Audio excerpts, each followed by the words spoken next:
একজন পুরুষ যদি পরকিয়া করে তার শাস্তি কি? শুনেছি মোহর দেওয়া ব্যতীত মেয়েকে স্পর্শ করা হারাম।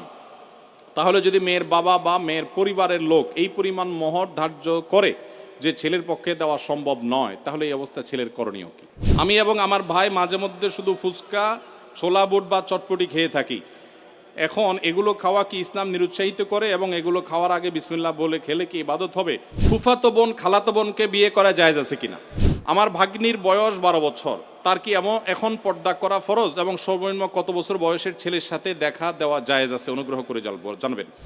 শুনেছি মোহর দেওয়া ব্যতীত মেয়েকে স্পর্শ করা হারাম। তাহলে যদি মেয়ের বাবা বা মেয়ের পরিবারের লোক এই পরিমাণ মোহর ধার্য করে যে ছেলের পক্ষে দেওয়া সম্ভব নয়, তাহলে এই অবস্থা ছেলের করণীয় কি? হ্যাঁ, বুঝছি আমি, প্রশ্ন কমন পায়ে পড়ে গেছে, এই তো। আচ্ছা শুনেন, যারা ঠিক ঠিক করছে এইসব হয় আবিয়াত্তা পুরুষ, আর না হলে বিয়ে করে বেচারা ফাইসা গেছে। শুনেন, ভালো করে শুনেন। প্রথম কথা হলো যে মোহর দেওয়া ছাড়া স্ত্রীকে স্পর্শ করা হারাম, এ কথা ভুল। প্রশ্নে যিনি লিখেছেন এটা সঠিক কোনো কথা না। মোহর ধার্য করলে সেটা দিতে হবে বাধ্য। আল্লাহ বলেছেন ওয়াতুন নিসা সাদুকাতিহিন্না নিহলাহ, তোমরা তোমাদের স্ত্রীদের মোহর পরিশোধ করে দাও, এটা তাদের প্রাপ্য অধিকার, এটা দিয়ে দিতে হবে, এটা ক্লিয়ার। তবে সে দেওয়াটা আপনি নগদও দিতে পারেন, পরেও দিতে পারেন। তবে মেয়েরা একটা মাসালা জানে না। যদি মেয়েরা মাসালা জানতো, বাসর ঘরে ঝুলাই ফেলতো আপনাদেরকে। মাসালাটা হলো, যদি কোনো মেয়ে দাবি করে যে মোহর যা ধার্য হয়েছে, আপনি আমার স্বামী, সবই ঠিক আছে, আগে মোহর ফেলেন তারপরে সামনে আগান, এটা যদি কোনো মেয়ে বলতে চায়, ইসলাম তাকে সম্পূর্ণ সেই অধিকার দিয়েছে। কিন্তু আমাদের সমাজে মেয়েরা মাসআলা আমার কাছে শোনার পরও বলবে না। এটা কেন বলবে না?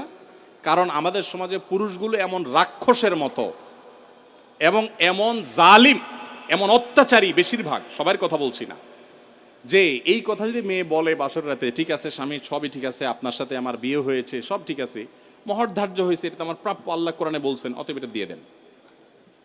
ছেলে বাসর তুইয়া পালায় দৌড় দিবে, বলবে এই মেয়ে বাসর রাতে এখনই অবস্থা করতেছে, আল্লাহ জানে আমারে কোথায় ঝুলায়।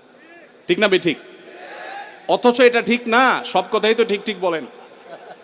এ ওয়াজ মাহফিলের একটা সমস্যা হলো, ঠিক হলেও ঠিক, ঠিক না বেঠিক? এটাও ঠিক। আচ্ছা যাক, শুনেন, নবী করিম সাল্লাল্লাহু আলাইহি সাল্লামের মেয়ে, ভালো করে শুনে রাখেন, নবী করিম সাল্লাল্লাহু আলাইহি সাল্লামের কন্যা ফাতেমা রাদিয়াল্লাহু তাআলা আনহা, তার বিয়ে হয়েছে কার সাথে? আল্লাহু আকবার, আলী রাদিয়াল্লাহু তাআলার মতো ইসলামের খলিফার সাথে তার বিয়ে।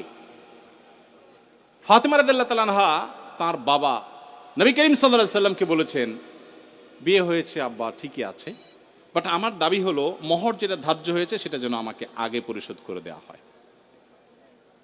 আজ আমাদের সমাজে মেয়েদের সে অধিকার দেই আমরা? এই সমাজের সবচেয়ে বেশি অবিচার আমরা পুরুষরা মেয়েদের প্রতি করে থাকি। বিয়ে করেছেন আর মোহর পরিপূর্ণ পরিশোধ করছেন এরকম বাপের বেটা যারা, তারা হাত তোলেন।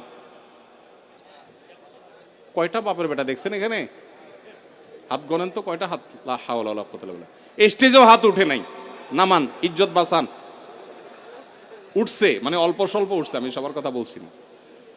আমি দিয়ে দিয়েছি আলহামদুলিল্লাহ, আমি হাত উঠেছি। কিন্তু শোনেন, বাকিরা হাত উঠেছেন তার মানে কি সব অবিবাহিত? মোটেই না। কিন্তু মোহর দেন নাই। মোহর যদি ধার্য হয়ে থাকে তাহলে সেটা দিতে হবে, কথা ক্লিয়ার। মোহর না দিলে স্ত্রীকে সেটা হারাম হবে, হারাম। আপনি পাওনাদারের পাওনা না দিলে যেরকম হারাম হয়, স্ত্রীর মোহর না দিলে সেটা গুনাহ হয়। হ্যাঁ, পাওনাদারের পাওনা যেরকম আপনি সময় নিয়ে তার কাছ থেকে 1 বছর 2 বছর পরেও দিতে পারেন, স্ত্রীর মোহরটা এরকম পরে দিলেও আদায় হয়ে যাবে। বাট যদি না দেন, মেরে দেন যে আর স্ত্রীর আর কি দিবে, সেটা আমার ঘরওয়ালি, তাহলে কিন্তু আপনি ধরা খেয়ে গেছে। কথা কি বুঝে আসছে? অনেক আমাদের দেশে মেয়েরা এত সহজ সরল। অনেক ছেলে আছে এমন বাটপারের বাটপার, বাসর রাতে বউরে বলে, দেখো এখন মোহর তো ধার্য করছে মুরব্বীরা 10 লাখ, আমি তো 20,000 টাকা বেতনে চাকরি করি, কোত্থেকে দিব এত টাকা? তবে আল্লাহ যদি বাঁচায়, এই তো কয়দিন পরে ইটালি চলে যাব, কত টাকা আসবে, সবই তো তোমার। এইসব ফুসলানো কথা শুনে বেশিরভাগ সহজ সরল মেয়েরা বলে ফেলে, আরে কি বলেন মহত্তর, আমার লাগবে না এসব কিছু, আমার কিছু লাগবে না, এই মাফ করে দিল আর কি, ধরাটা খাইল। এই জন্য সহজ সরল মেয়েদেরকে ধোকা দিবেন না। এখন কথা হলো বাপ মা বেশি ধরে ফেলছে, কি করবেন? আমি এটা এর আগেও বিভিন্ন জায়গায় বলেছি, বুদ্ধি খুব সোজা, শিখাই দিব। যদি মহর বাপ মা 10 লাখ 20 লাখ ধরে থাকে, এখন আপনিও রাজি হয়েছেন, আপনি রাজি হয়েছেন কেন?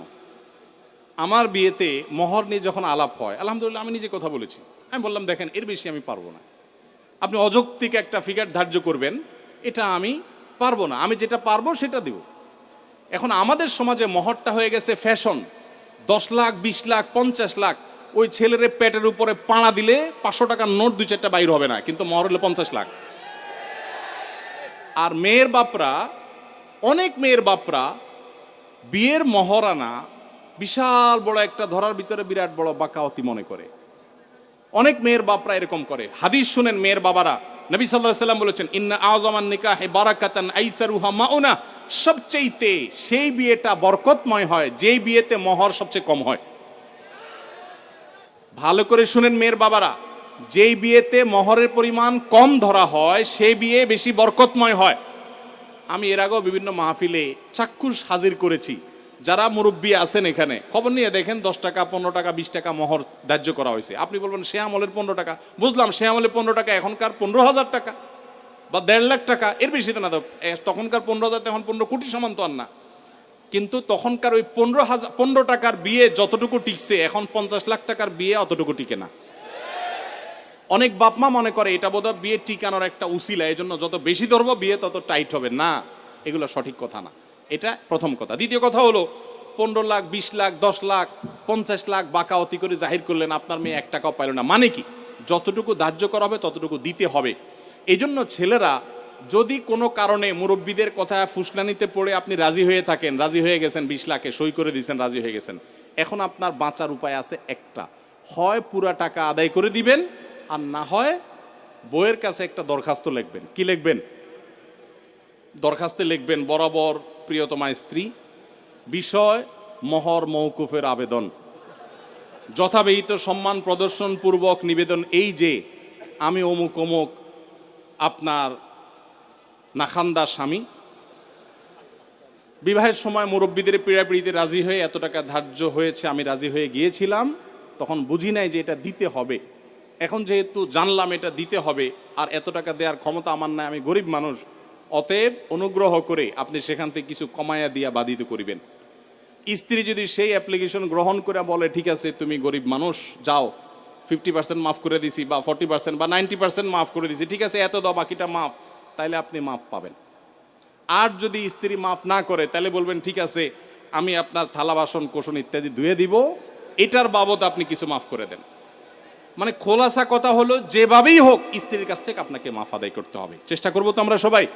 মহর আদায় করা ছাড়া কোনো মানুষ যেন মারা না যায়। সবাই দিবেন তো ইনশাল্লাহ? মহর আদায় করে দিবেন। বেশি হয়ে থাকলে স্ত্রীকে বুঝান, আমি যদি একটু রসিকতা করে বলেছি, আপনি বুঝান স্ত্রীকে, দেখো বেশি হয়ে গেছে, তুমি তো দেখতেছো আমার অবস্থা, এখন তুমি একটু স্যাক্রিফাইস করো, আন্ডারস্ট্যান্ডিং করেন। সে যদি কমায় দেয় তাহলে সেটা জায়েজ আছে, কোনো অসুবিধা নাই। এজন্য কাঠি কিন্তু বইয়ের হাতে, যাদের মহর বেশি ধরা হয়ে গেছে বইয়ের সাথে বেশি তাফালিং করবেন না, নরম নরম সুরে মাফ করায় নেবেন অন্তত। আমি এবং আমার ভাই মাঝে মধ্যে শুধু ফুচকা, ছোলা বুট বা চটপটি খেয়ে থাকি। এখন এগুলো খাওয়া কি ইসলাম নিরুৎসাহিত করে? এবং এগুলো খাওয়ার আগে বিসমিল্লাহ বলে খেলে কি ইবাদত হবে? যে কোনো খাবারের শুরুতে বিসমিল্লাহ বলবেন, কিন্তু ফুচকা চটপটি বা যেটাই খান দেখবেন এটা স্বাস্থ্যসম্মত কিনা। আপনি রুগী, আপনার সমস্যা হয় পেটে, আপনি এগুলা খান আর গ্যাস্ট্রিকের ওষুধ খান, এটা আমাদের বেশিরভাগ লোকের অভ্যাস, তাই না? একদিক দিয়ে এগুলা খাবে, চানাচুর ফুচকা খাবে, চটপটি খাবে, আবার খায় কি খাবে? গ্যাস্ট্রিকের ওষুধ খাবে। আমরা স্বাস্থ্য অসচেতন মুসলমানরা। আমার অবাক লাগে যখন জাপান, কোরিয়া এবং পৃথিবীর বিভিন্ন দেশে মানুষদেরকে দেখি, তারা স্লিম, তারা সুন্দর চিকন, আমার অবাক লাগে, তাদের লাইফ স্টাইলটা সুন্নাহসম্মত, তারা এমন কোনো খাবার খায় না যেটা তাদের স্বাস্থ্যকে নষ্ট করতে পারে। আমরা মুসলমানরা উল্টাপাল্টা খাই। নবী সাল্লাল্লাহু আলাইহি সাল্লাম খাবারকে কন্ট্রোল করার শিক্ষা দিয়েছেন, আমরা লাগামহীন খাই, এজন্য মেদভুড়ি হয়ে যায়, অল্প দিনে মোটা হয়ে যায়। অনেকে অবশ্য খাওয়ার কারণে মোটা হয় না, জিনগত বা অন্য কারণে মোটা হয়, তাদেরকে আবার দোষ দিয়েন না। কিন্তু আমাদের খাবার ক্ষেত্রে লাগামহীনতা, এটা আমাদের দোষ, এই দোষ থেকে আমাদেরকে বেরিয়ে আসতে হবে। একজন পুরুষ যদি পরকিয়া করে তার শাস্তি কি? পুরুষ যদি পরকিয়া করে কিংবা নারী পরকিয়া করে শাস্তি একই। মনে রাখবেন আল্লাহর